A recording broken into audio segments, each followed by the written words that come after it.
Go,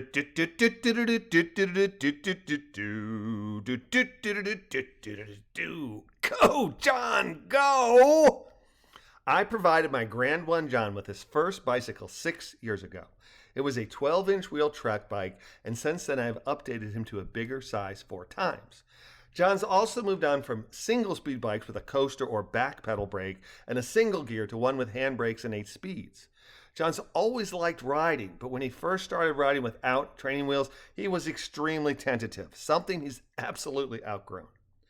John has been riding without training wheels for 2 years, and this is his second summer riding a multi-speed bike with handbrakes. He's shown slow and unsteady improvement concerning gears and handbrake usage, but today, June 10th, he advanced by leaps and bounds. My wife Durga and I have the profound privilege of having John stay with us from June 2nd until July 9th, and the 3 of us have gone bike riding most every day. We usually ride separate bikes on trails or in our neighborhood, but John and I share a 27-speed high-tech tandem, aka a bicycle built for 2, if we venture out on busier streets or are doing longer rides.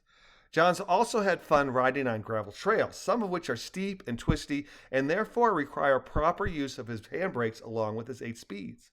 There are 2 nearby gravel trails that we've ridden on twice each since he's been here this summer, the American Tobacco Trail, ATT, and Umstead State Park. The ATT is very tame but not flat, while Umstead varies from wide open gravel roads with lots of elevation change to tight, twisty, entry-level mountain bike trails. John has ridden both locations with us on the back of the tandem in previous years, but this year we've been encouraging him to ride his own bike, something he enjoys even though it requires more skill, more effort, and more concentration on his part as compared to being the stoker on the back of the tandem. We each rode our own bike 11 miles on the tamer trails of Umstead last week, and today we 3 set out on a slightly shorter but with decidedly more tight and twisty sections than we did previously.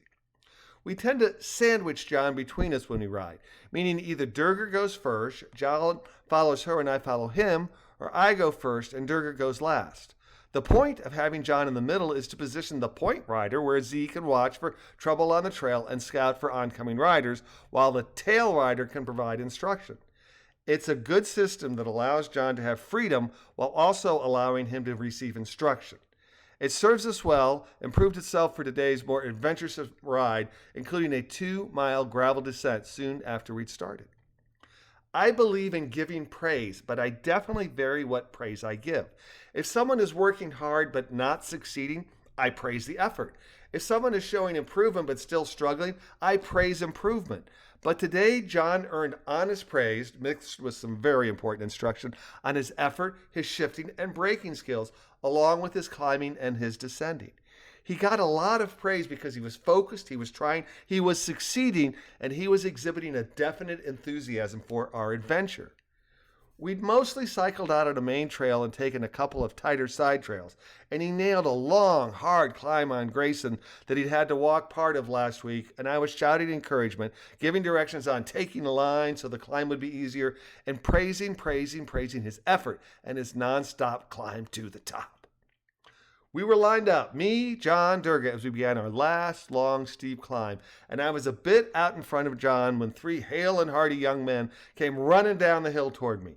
As they passed, I bent my left arm at the elbow with my thumb pointing back and wagged it back and forth, saying, Hey, that boy's name is John. Tell him he's doing a great job. John, his name is John. Tell him he's doing great.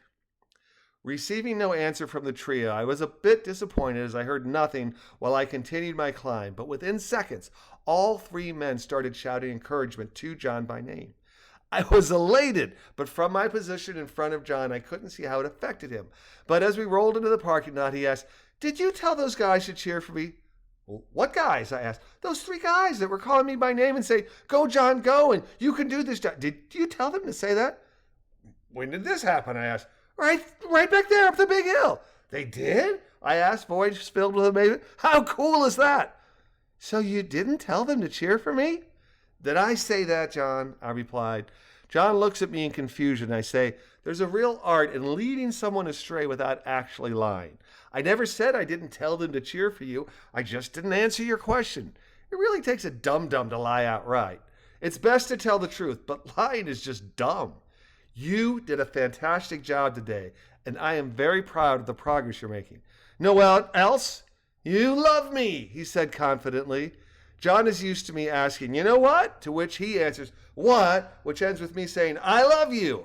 I sure do love you, buddy, but you did a great job, and I'm even more proud of you than usual. Know what else? What? I'm hungry, I replied, doing my best monster growl as we hugged and giggled along with Durga.